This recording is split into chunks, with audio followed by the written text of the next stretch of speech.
দেশ বিদেশি নামি দামি কোম্পানির খালি মোবিলের বোতলে নিম্নমানের মোবিল ঢুকিয়ে তা বাজারজাত করা হয়।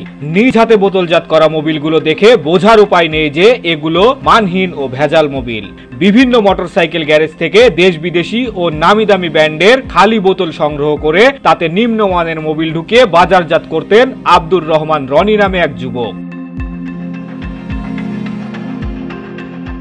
যে কোনো ব্র্যান্ডের প্রতিটি খালি বোতল 30 টাকা দরে কিনে এনে পরে মোবিল ঢুকিয়ে 240 টাকা করে বিক্রি করতেন তিনি।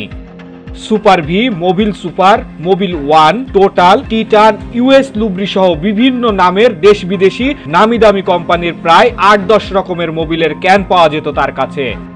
প্রায় 1 বছর ধরে লক্ষ্মীপুর পৌরসভার বাঞ্ছানগর বাগবাড়ি এলাকায় একটি বাসা ভাড়া নিয়ে অভিনব কায়দায় এসব করে আসছিলেন এই যুবক। এ সকল মোবিলের বোতলে অতি নিম্নমানের মোবিল ভরে তা লক্ষ্মীপুরে বাজারজাত করতেন তিনি। রনি খোলা মোবিলের ড্রাম নিয়ে এসে এসব ব্র্যান্ডের ক্যানগুলোতে ঢুকিয়ে বিশেষ কায়দায় মুখ বন্ধ করতেন। রোববার গোপন সংবাদের ভিত্তিতে আব্দুর রহমান রনি নামে ওই যুবককে হাতে নাতে ধরে লক্ষ্মীপুর সদর থানা পুলিশ। এদিন তার কারখানায় অভিযান চালিয়ে বিপুল পরিমাণ নিম্নমানের খোলা মোবিল, খালি ক্যান এবং বোতলজাত মোবিল জব্দ করা হয়। এ সময়ে কারখানার মালিক আব্দুর রহমান রনিকে আটক করা হয়। কালীবাজারে কোথায় দেন? ইয়েতে নাম লেখা আছে, বলেন।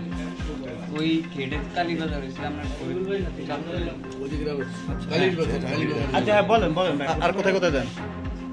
আর এদিকে কমলনগর। মানে আপনার এই ব্যবসার এই চক্রের সাথে কারা কারা জড়িত বলেন?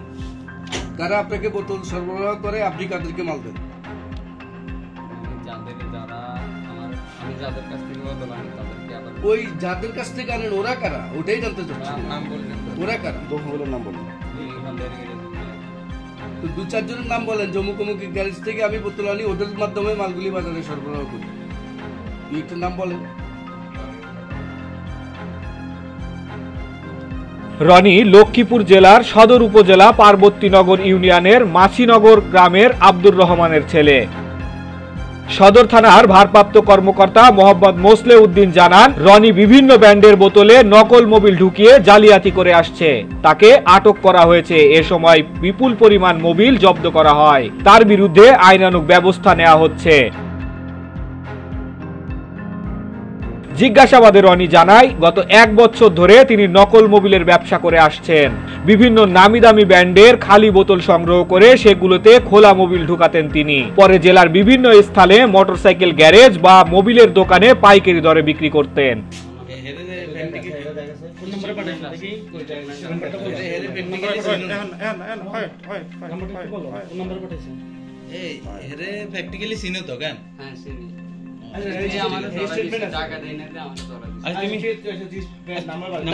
টাকা দিছো তুমি বলতেছো আর বলতে না 30 চাইছে আর কি যায় আমি 30 স্টুডেন্ট পাবো। হ্যাঁ यस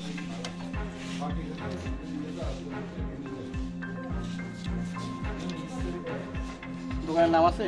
আচ্ছা আচ্ছা। কোন জায়গা? সাসরানি। হ্যাঁ যেখানে বেচে মানে জিনা নাম লেখা 3000 টাকা। এটা 9340 টাকার মাল বিক্রি করছি।